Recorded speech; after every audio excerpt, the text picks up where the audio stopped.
Olá, amados, bom dia, graça e paz. Engrandecido seja o nome do nosso Senhor e Salvador Jesus Cristo em mais um dia. Ele é eterno, suas misericórdias se renovam a cada manhã. Como bem diz o salmista,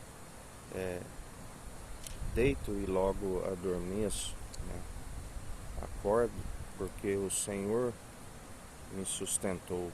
Ele é aquele que as suas misericórdias se renovam a cada manhã e perseveramos segundo o Espírito opera em nós, segundo o amor, segundo as virtudes quando alcançamos a maturidade, a plenitude de Cristo, do qual o fim é temer a Deus e a Cristo, que é o princípio da sabedoria, e o entendimento é desviar do mal.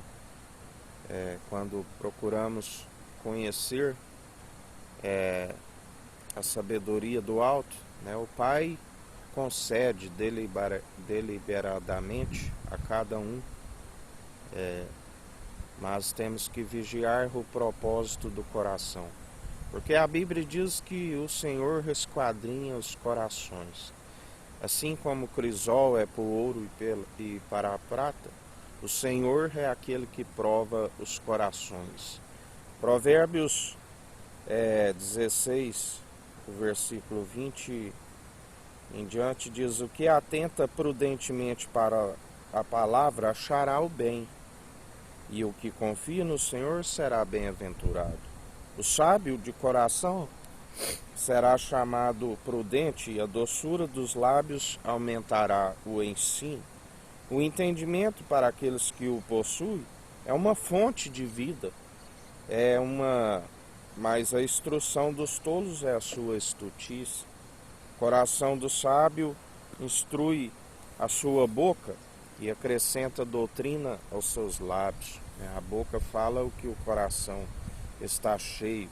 São favos de mel, são as palavras suaves, doces para a alma e saúde para os ossos. Quando se alcança a verdade, ela liberta, ela cura, ela restaura. Há uma restauração do interior para fora. Há caminho que parece direito ao homem, mas o seu fim são os caminhos da morte. Aquele que segue segundo o intento do próprio coração, segue segundo o espírito do erro, um coração enganoso, que faz muitos planos, mas não prevalece, porque os planos que prevalecem são do Senhor, que fez os céus, a terra e tudo que há.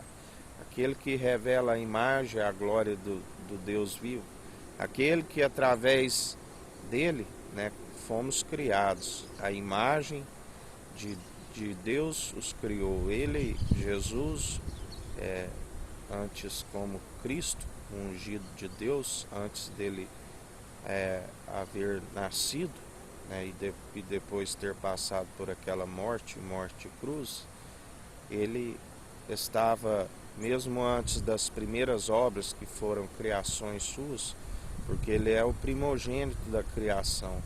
Ele foi gerado no seio do Pai, a própria sabedoria, a própria unção, que despedaça todo o jugo.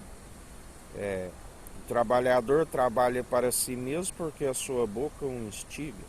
O homem vão cava o mal, e nos seus lábios se acha como que um fogo ardente. O homem perverso levanta a contenda, e o difamador separa os maiores amigos. O homem violento persuade o seu companheiro e guia-o por caminho não bom. Fecha os olhos para imaginar perversidade. Mordendo os lábios, efetua o mal. Coroa de honra são as cãs, achando-se elas no caminho da justiça. Melhor é o longânimo do que o valente, e o que governa o seu espírito do que o toma uma cidade. A sorte se lança no regaço, mas do Senhor procede toda a sua disposição. Quando optamos por sermos conduzidos segundo o Espírito Santo, né? Ele nos renova dia após dia, segundo a sua força, segundo o seu poder, né? Porque Ele nos renova dia após dia, né? É força para os nossos braços, as nossas mãos, a sabedoria, né? Ela é válida para salvar a vida daquele que o tem, para que os dias vão bens e longos nessa terra e que ainda alcance a eternidade. A Bíblia diz que no interior de todo ser humano há um desejo pela eternidade, há um sentimento em relação ao Criador de voltar à obediência, né? Porque temos que adorar o Criador, temos aquele que adora a criatura, né? Acaba se rebelando contra o próprio Criador, porque ele disse: não fará para ti imagem de esculturas, adorarás somente o Senhor teu Deus. Só há um Deus, né? E só há um mediador entre Deus, o Filho amado que foi gerado no alto. Só há uma forma de encontrar a eternidade, de irmos até a moradas celestiais, através daquele que foi gerado pelo próprio Pai, através da luz, como ele nos disse ontem, aquele que permanece na sua luz, nele não há trevas.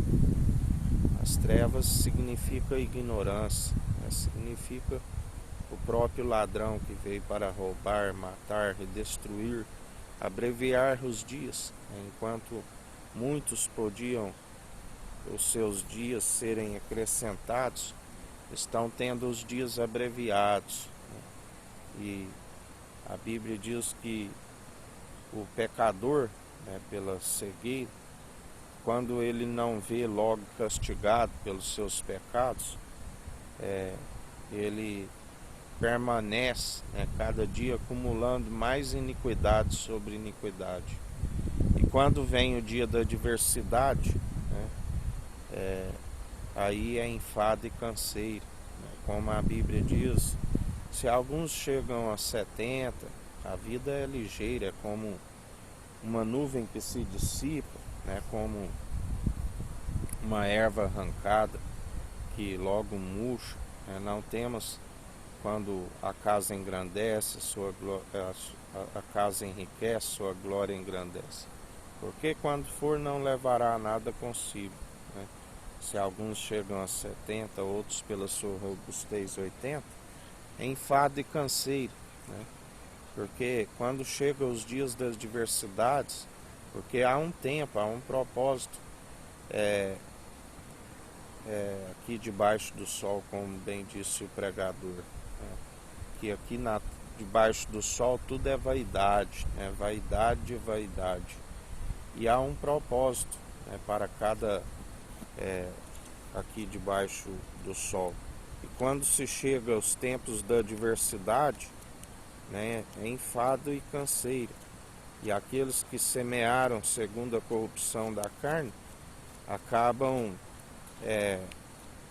semeando para a destruição, né? Quando vem as próprias atitudes, como Deus esquadrinha, ele sonda o intento da mente e do coração, né? Ele é aquele que sabe das próprias atitudes e acabam recaindo sobre as suas próprias cabeças. Nós sabemos do rei Davi, que foi um homem segundo o coração de Deus, né? Mas a Bíblia diz, exceto, houve um tempo, né, onde ele transgrediu, né, e o Senhor esquadrinhou o seu coração. Quando o profeta Natã ali o exortou através de uma parábola, né, que um homem que tinha somente uma cordeirinha, e ali lhe foi tirado, ele estava cego por conta da transgressão, por conta do pecado. E ele chegou a condenar aquele que havia feito isso. E Natan teve que expor francamente: Davi, este alguém é tu, né, onde ele faz a confissão no Salmo 51. Pequei, fiz somente o que é mal diante dos teus olhos, né? Não me retire o teu Santo Espírito. Ele sabia o que é uma pessoa com um espírito atormentado, né? Assim como Saul, que ele tinha que tocar harpa, né, para que o espírito o abatia, né?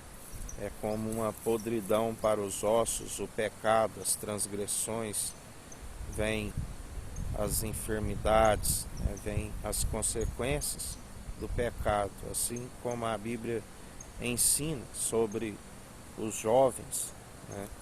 A Bíblia diz que aproveita a tua mocidade, né? Muitos são os que aproveitam de forma desastrosa, né? Porque se entregam ao pecado e quando não se vê logo punido pelas consequências do pecado, acumula sobre si, né, as consequências. E quando vem os dias maus, né,